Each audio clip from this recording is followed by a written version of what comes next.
नमस्कार. आजची रेसिपी आहे धपाटे. तर धपाट्यासाठी काय काय साहित्य लागणार आहे बघा. तांदूळ, हरभऱ्याची डाळ, गहू आणि थोडी उडदाची डाळ. याच्यामध्ये ज्वारी पण घालतात, पण आमचा उपवास असल्यामुळे आम्ही नाही घालणार. हळकुंड एक फोडून घालायचं, जिरं थोडं टाकायचं. आता सगळं एकत्र मिक्स करून घ्यायचं आणि मग चक्कीत दळायला द्यायचं.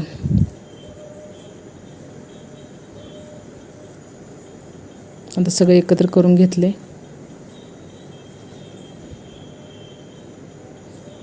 आता हे मी दळून आणलेलं आहे. त्याच्यामध्ये मिरची आणि लसणाचं पेस्ट करून टाकले. त्यात थोडं जिरं पण टाकलं होतं बारीक करण्यासाठी, कोथिंबीर आणि चवीनुसार मीठ.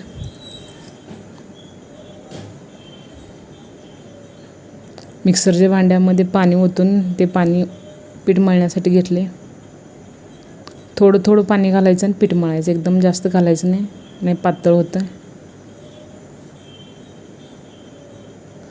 आता अशा प्रकारे मऊ मळून घ्यायचं, घट्ट मळायचं नाही अजिबात. आणि 5-10 मिनटं भिजत ठेवायचं. आता आपण धपाट्याला जे कापड घेणार आहे ते थोडं जाडमध्ये पाहिजे, पातळ घ्यायचं नाही आणि कॉटनमध्ये पाहिजे. आता कापड थोडं ओलं करून घ्या. त्याच्यावर एक लहान गोळा ठेवून घ्यायचा आणि असं एकसारखं हाताने दाबत जायचं.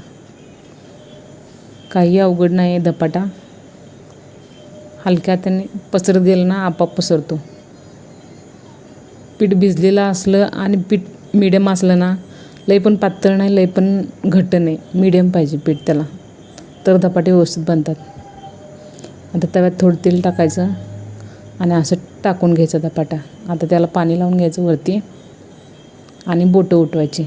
बोटं उठवून हे कंपल्सरी आहे, त्याशिवाय धपाटा होत नाही. त्याला धपाटा म्हणतच नाहीत होला असल्याशिवाय. आता थोडं तेल टाकायचं.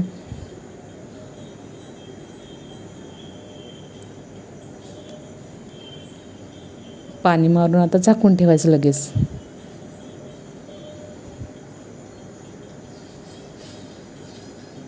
आता भाजलाय का बघा खाली. नसेल भाजला तर आणि टाकायचं.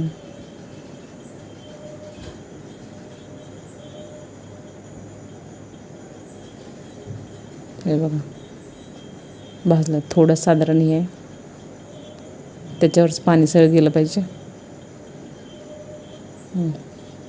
तर धपाटा आपला रेडी आहे. हे बघा. आता बघा कसा मऊ आहे धपाटा. हे बघा. माझ्या हातात कॅमेरा असल्यामुळे कसं होतं, दोन्ही हात यूज करता येत नाहीत, त्याच्यामुळे जरा प्रॉब्लेम होतो.